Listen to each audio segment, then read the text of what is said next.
मुरादाबाद के दिल्ली रोड स्थित millennium world school में आयोजित युवा संसद कार्यक्रम विद्यार्थियों के लिए नेतृत्व विकास, लोकतांत्रिक समझ और अभिव्यक्ति कौशल को बढ़ाने का सशक्त मंच साबित हुआ। कार्यक्रम का शुभारंभ मुख्य अतिथि विद्यालय के चेयरमैन अथर शमसी, प्रमुख शिक्षाविद नीलम सिंह एवं प्रधानाचार्य ज्योति चक्रवर्ती द्वारा संयुक्त रूप से दीप प्रज्वलित कर किया गया। इसके बाद छात्रों ने अनुशासन और आत्मविश्वास के साथ संसदीय कार्यवाही का प्रभावशाली प्रस्तुतिकरण किया। युवा संसद सत्र में प्रश्नकाल, शून्यकाल, नीतिगत चर्चा, बिलों की प्रस्तुति और पक्ष विपक्ष के बीच सार्थक बहस को बेहतरीन ढंग से प्रदर्शित किया गया। छात्रों ने जीएसटी बिल, शिक्षा सुधार, आतंकवाद, महिला सशक्तिकरण तथा बाढ़ प्रबंधन जैसे राष्ट्रीय महत्व के मुद्दों पर तार्किक, तथ्यपूर्ण और प्रभावी तर्क प्रस्तुत कर सभी का ध्यान आकर्षित किया। विद्यार्थियों के सटीक संवाद, भाषा कौशल और संसदीय प्रक्रियाओं की गहरी समझ को उपस्थित जनसमूह ने खूब सराहा। इस अवसर पर मुख्य अतिथि अथर शमसी ने कहा कि ऐसे कार्यक्रम युवाओं में लोकतांत्रिक मूल्यों को मजबूत करते हैं और उन्हें नेतृत्व के गुणों से संपन्न बनाते हैं। उन्होंने विद्यालय प्रशासन के प्रयासों की सराहना करते हुए कहा कि युवा संसद बच्चों को जिम्मेदार नागरिक बनने की दिशा में महत्वपूर्ण प्रेरणा देती है। कार्यक्रम की खास बात यह रही कि पूरे विद्यालय परिसर को संसद भवन की तर्ज पर सजाया गया था। प्रवेश द्वार पर सुरक्षा घेरे, सांसदों की सीटों की व्यवस्था, लोकसभा स्पीकर की कुर्सी सहित सभी व्यवस्थाएं बिल्कुल वास्तविक संसद जैसी दिखाई दे रही थी। अभिभावकों ने भी इस अनोखी प्रस्तुति की प्रशंसा करते हुए कहा कि इस प्रकार के कार्यक्रमों से बच्चों को देश की संसदीय व्यवस्था और जनप्रतिनिधियों की जिम्मेदारियों के बारे में व्यावहारिक ज्ञान मिलता है। प्रधानाचार्य ज्योति चक्रवर्ती ने कहा कि युवा संसद का उद्देश्य विद्यार्थियों को जागरूक नागरिक बनाना है ताकि वे भविष्य में राष्ट्रहित में अपनी महत्वपूर्ण भूमिका निभा सके। कार्यक्रम के अंत में सभी प्रतिभागियों को प्रमाण पत्र देकर सम्मानित किया गया।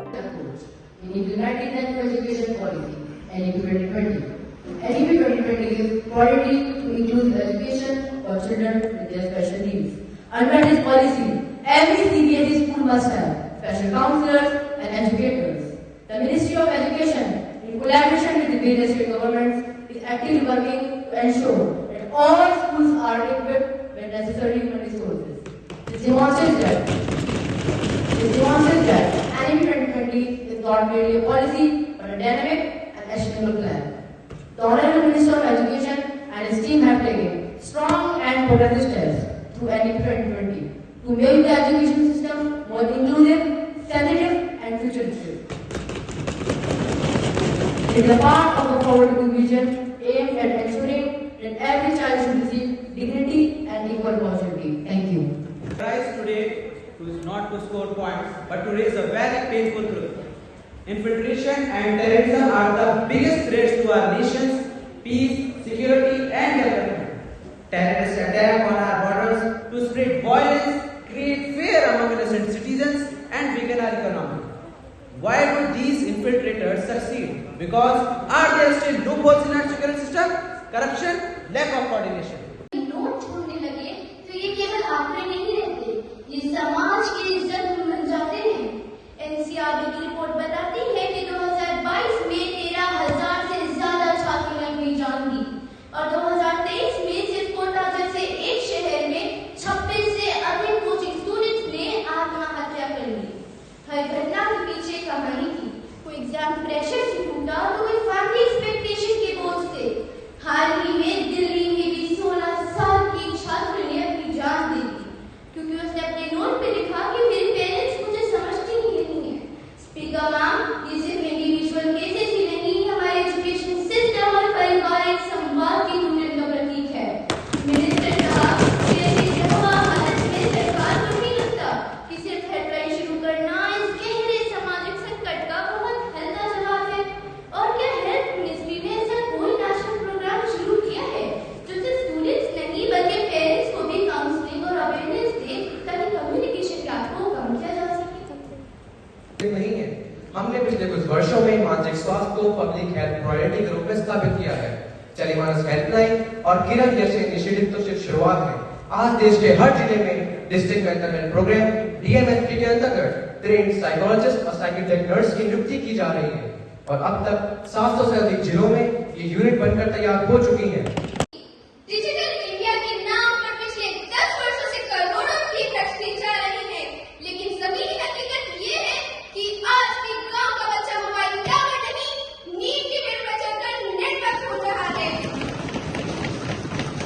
2023-24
break.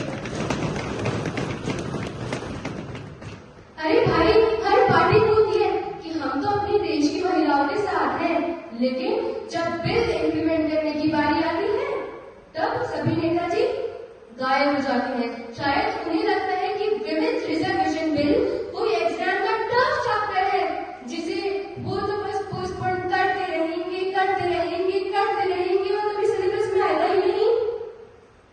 Speaker ma'am, it is important to recall that the 2024 general election was the first election held after the passing of Nari Shakti Bandhan Adhiniyam in September 2023. Yet, the bill was not implemented for those very elections. For the 18th Lok Sabha, Women's Reservation Bill stands at just 15.6%, a decline from 14.4% in the 17th Lok Sabha of 2019. So, despite all your claims, women's voices in parliament have actually shrunk, not strengthened. Maybe it's time for a new one. Beti ko ticket do aur beti ko full of WhatsApp jokes, slogans and chai breaks. But let me remind them, governance is not about stand-up comedy. It's about standing up for responsibility.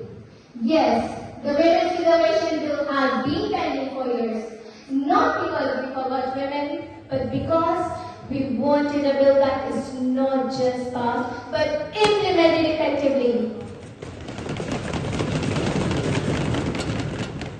Passing a bill is easy. Even the opposition can do that, on paper. But implementation requires vision, courage and long-term planning. And that, Honorable Speaker, only the ruling party has consistently delivered. Regarding census and implementation, the bill clearly states reservation of seats for women in Lok Sabha and state assemblies will take effect after the census and the subsequent delimitation exercise. The 2021 census, as we all know, was postponed due to COVID-19 pandemic. So, realistically, reservation of seats for women will come into force after the 2029 general elections. I strongly condemn the remarks of the opposition. They call it WhatsApp drafts. Well, at least we keep our draft safe, unlike their policies, which disappear faster than their election deposits.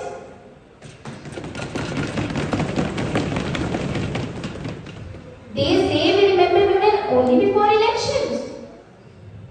But let me remind them, Beti Bachao, Beti Padhao, Jan Dhan account for women, Mudra loans. These are not election slogans, these are real transformations changing the lives of real women across India. जहाँ पे youth parliament पहली बार बच्चे यहाँ पे इस event को organise किया गया है। तो ये जो यूथ पार्लियामेंट है, इसका सिर्फ मुद्दा ये नहीं है कि हमारे देश के क्या नेशनल इश्यूज है या क्या देश सही से चल रही है या आगे और इससे बेहतरीन बनाना है।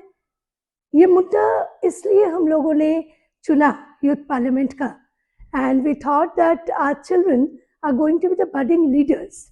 So they, in a country like India, where we have a democratic government, they should be the budding leaders who should know the need of the nation, who should come to know that why we need our leaders to put forth the voice.